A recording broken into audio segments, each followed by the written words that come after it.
Ассалаумағалейкум туғандар, қандайсыздар?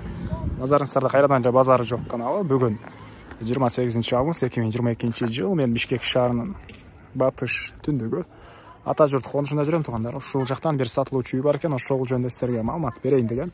Азыр мен турган жер конуштун кире бериши туғандар. Бүгүнкү чыгышта сатылуучу ушул жерден бир аз эле түндүктү карай басып, Береке көчөсүнөн сол тарапка кайрылганда жайгашкан. Анан бул жерге чейин 286 маршрутка келет. Жана Бишкектин бурч-бурчтарына сиздер ушул жердеги маршруткалардан бара аласыздар. Чоң Фрунзе трассасына бул жерден 800 метр аралык болуп калат. Чыксаңыздар Фрунзе трассасынын жанында Зария базары жайгашкан. Зария базарынын жанына сиздер түз түшүп келип, ошол арканы көрө аласыздар. Арканан дагы түз түшсөңүздөр Береке көчөсү бар туғандар. Мынакей туғандар. Келүү жолун түшүндүргөнчө бүгүнкү чыгарыштагы сатылуучу үйгө да жетип келип калдым. Бул мынакей сатылуучу үйүбүздүн көчө тарабы. Чыгыш чек арасы туғандар, бул гараж бүткөн жерге чейин, батыш чек арасы үй ээсинин забору бүткөн жерге чейин болуп калат. Жалпысынан сатылуучу үйүбүздүн жеринин аянты 10 соток экен туғандар. Бул гараж туғандар негизи буга чейин үй ээлери магазин катары иштеткен экен, бирок чет өлкөгө чыгып кайра келгениге байланыштуу азыркы учурда магазин катары иштетпейт. Алсаңыздар, калсаңыздар магазин катары, кааласаңыздар гараж катары делип иштетсеңиздер болот. Азыр видеонун жүрүшүндө сиздерге ички тарабына кирип калган маалыматтарды кенен берем. Көрүп турганыңыздардай көчө тараптан мондай ворот орнотулган, ал жагы пескоблок менен болгон забор. Бул үйүбүздүн түндүк тарабы туғандар. Азыр сиздерге батыш чек арасына чейин басып барып көргөзөйүн. Мектептер боюнча айтсак, чоң жолдун боюна чыгып барышат, Зария базар жакка. Анан бул жакка деле жаңы мектепке жер ажыратылып, проектиси түшүптүр. Жаңы мектептин жакын каралыкта ал деле болот деген оюн айтты. Садиктер боюнча айтсак, частный садиктер бар, жана ата журтка туғандар маршруткалар келет. Жана видеонун башында айткандай эле, маршруткалар менен сиздер Бишкек шаарына кенен барып келе аласыздар. Шаар ичиндеги деле жол кире. Андан ары короосуна кирип калган маалыматтарды берейин. Мынакей көчө тарапка чейин стяжка куюлган туғандар, көчө тараптан мондай арча дарактары эгилиптир. Ушундай көрүнүштө дарегибиз Береке көчөсү 35-даректе жайгашкан туғандар. Андан ары бул мынакей короосунун көрүнүшү. Жана айткандай жердин аянты 10 соток. Документ боюнча кызыл китеп, техпаспорт, бардык документтер бар экен. Бул узун туурасы 11/11 туғандар. Бул чоң үйүбүз эле. Стенасы кирпич, тышкы тараптан утеплять этилген, жана тышкы тарабынан жидкий травертин болгон. Шифер андолин. Мына ушундай мансард түйүндөгү чоң үй туғандар. Мынакей көрүп турасыздар, фундаментин бул жагына мындай таштар орнотулган. Анан бул жакта туғандар дагы үйлөрүбүз төрүндө швеясы машинелер менен калат экен, тигүү машинелери менен. Ошого окшогон помещениялар азыр көп, подвал баары бар. Азыр видеонун жүрүшүндө көргөзөм. Биринчи жолу сиздерге бул чоң үйдүн ички тараптарын көргөзөйүн, андан соң калган маалыматтарды бир чекенен берем туғандар. Мынакей бул үйүбүздүн түндүк тарабы. Алды тарабына кенен 4 машина баткандай жай көрүнөт. Бул жол менен стяжка болгон туғандар. Ал жакта жанакы магазин катары иштеткен помещение, бул жагында тапчан, дагы жакта бир бөлмөлүү бөлмө. Алды тараптарында көптөгөн жаш алма, жана башка көптөгөн шабдалы, бактары, жер жемиштер экинген жерлер баары бар. Жердин аянты 10 соток. Дагы эскерте кетейин. Бул үйүбүздүн негизги кирүүчү эшиги. Мына ушундай көрүп турганыңыздардай пластик эшик, терезелер орнотулган. Кире беришине бул жактарына туғандар. Түз киргенде прихожка жайгашкан. Мынакей бул прихожка. Потолок көрүп турганыңыздардай жыгач. Андан ары оң тарап кайрылсак, отоплениянын котелу жайгашкан бөлмө туғандар. Отоплениянын котелу көмүр менен иштейт. Андан ары ушул жерден түз өтсөк, бул жакта холл жайгашкан. Потолок, натяжной потолок, дуалдар, обои, пол, жыгачтан болгон пол экен туғандар. Жыгачтан болгон пол. Анан ушул холлдон биз калган бөлмөлөргө өтүп кетип атат экенбиз. Биринчи жолу оң тараптагы бөлмөнү көргөзөйүн. Бул жакта санузел жайгашкан, суу сарестон менен жылыйт, потолок пластик, полдор, дуалдар, кафелик ички тараптан раковина орнотулуп, суу чыгарылган туугандар. Эшиктер мынакей көрүп турасыздар, жыгачтан болгон эшиктер сапаттуудай көрүнөт. Келсеңиздер дагы өзүңүздөр карап байкап алсаңыздар болот. Андан кийинки бөлмө бул жакта кухня жайгашкан. Мынакей ички тараптан раковина орнотулуп, суу чыгарылыптыр, дуалдар обой, потолок пластик. Түндүк тараптан терезе орнотулган, ар бир бөлмөдө отоплениянын батареялары бар туугандар. Анан айта кетчү нерсе, үйдөгү мебелдер, бардык нерселер бул жакта швейный цехтеги тигүү машинелери бардыгы калат экен, ошол эмне керек болсо баары калат.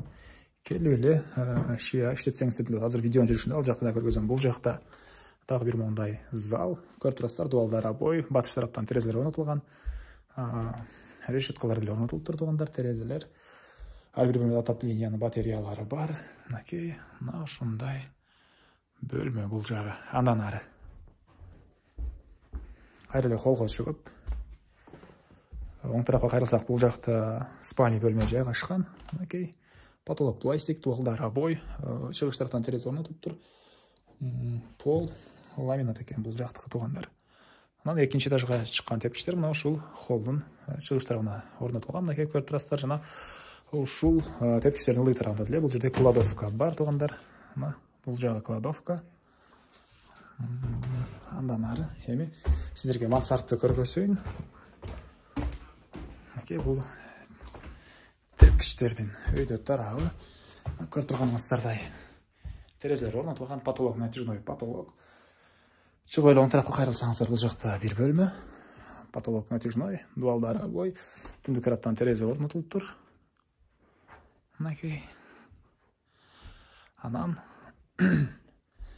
бул жака чыгып, кайра эле оң тарапка кайрылсак, дагы бир бөлмө жайгашкан. Мынакей. Бул бөлмөдүн түндүк тарабына терезе орнотулган. Дуалдар обой, мына ушундай бөлмө туугандар. Андан ары эми короосуна чыгайын да калган маалыматтарды берейин. Мен Карел үйдүн короосундамын туугандар. Эми сиздерге бул жактагы очоккана жана башка бул жакта помещенияларды көргөзөйүн. Алды тарабында навестин ылдый тарабында тапчан орнотулган туугандар. Бул тапчан деле калат. Бул жагында очок, казандар менен 3 очок бар экен, чоң, орто жана кичинекей. Мынакей, анан ушул жерден түз өтсөк, бул жакта бир бөлмө туугандар. Мынакей, көрүп турасыздар, ушундай бир бөлмө жайгашкан. Бул жерден сол тарапка кайрылсак, жана айткан мурда магазин катары колдонулган помещение. Негизинче гараж болгон экен туугандар. Бирок магазин катары иштетишкен, кийин чет өлкөгө кеткенине байланыштуу иштетпей калганбыз дейт. Анан ушул жерден сол тарапка кайрылсак, бул жакта бир дагы чакан бөлмөсү бар экен. Эгер магазин катары иштетсеңиздер, склад, эгер гараж катары иштетсеңиздер деле ошол запчасть сактаган склад кылсаңыздар болот деген оюн айтты үй ээси. Мына ушундай туугандар. Эми короосуна чыгып калган маалыматтарды берейин. Жеринин аянты 10 сом туугандар. Анда бир жолу эскерте кетейин. Так. Мынакей эми бул жакта тандыр. Бул жакта тандыр, навестин ылдый жагына жайгашкан, ылдый тарабы стяжка болгон, жана тандырдын жанында көмүрканасы, отунканасы менен экен. Мынакей туугандар. Анан алды тараптары көрүп турганыңыздардай түрлүү бактар, алмалар, мынакей груша. Мынакей алмалар мөмөсүн берип жаткан учуру туугандар. Анан бул жактагы огородко барганга тротуар куюлган. Ал жакта өрүк бактар, бир аз басайын. Анан көрөк бассам, ит бар экен мыкта туугандар. Суу, центральный трубалардан келген деле суу бар экен, жана скважинадан чыккан деле суу бар. Үйдүн алдыдагы огородко мондай тамчылап суугаруу системасы дейтли, не деп койчу эле. Ошондой орнотулган туугандар. Алар баары тамчылап суугарылат. Бул бачакка суу жыйнап, анан бул жака тамчылап суугарылат экен. Мына ушундай туугандар. Анан буяктагы сиздерге азыр швейный цехти көргөзөйүн. Анын ичиндеги баардык тигүү машиналары, жанагыдай кескен кайчылары баары калат экен. материал кескен кайсылары бары склады менен туугандар, бул жагында подвалы бар, бары мынакей киргенде бул жакта мындай машиналар орнотулган. Бул машиненин баары калат туугандар. Бул эле жерден сол тарапка кайрылсак, мынакей үтүк, бул жанакы бычат беле ушунусунда материалдар да туугандар. Мен өзүм Швецияга эч ошол сферага аралашкан эмес экенмин. Бул материалдарды кескен кайчысы болуш керек, туугандар. Ушунун баары, кыскасы көрүп турганыңыздардын баары калат. Швейцария катар иштесеңиздер, бул жерде бардык иштетүүчү оборудованиялар баары даяр туугандар, баары калат. Ошонусу менен эсептелет. Азыр баасын айтканда. Бул жерде подвал деле бар экен. Мынакей. Бул жерде подвал. Бул жагына үй ээси кааласа банка сактаса болот, кааласа ошол Швейцарияга катар иштесеңиздер, материалдарды деле ошол жака сактап койсоңуздар болот деген оюн айтты. Андан ары.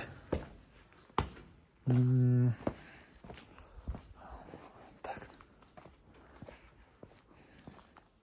Бул жакта бир склад. Мындай буюмдар сактаган. Склад тараптарга чейин деле тротуарлар куюлган. Бул жеринде бир отонкана. Кааласа отону менен штаб кетем дейт. Анан сиздер бул жактан огородко кирип кетсеңиздер болот, жана ары жагынан деле огородко кирип деле көргөзөм.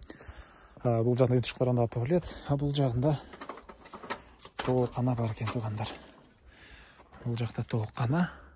Кышында тоок кармагай турган тооканасы менен баары ушул жерде бар туугандар. Мынакей. Баары бар үтүшкалар анда туалет. Анан үйдүн түштүктөрүндө жаш бактар, мынакей алма, груша, өрүк, шабдалы, түрлүү туугандар. Мынакей бул жерде жаш эле груша багыбыз мөмө кармаган учуру.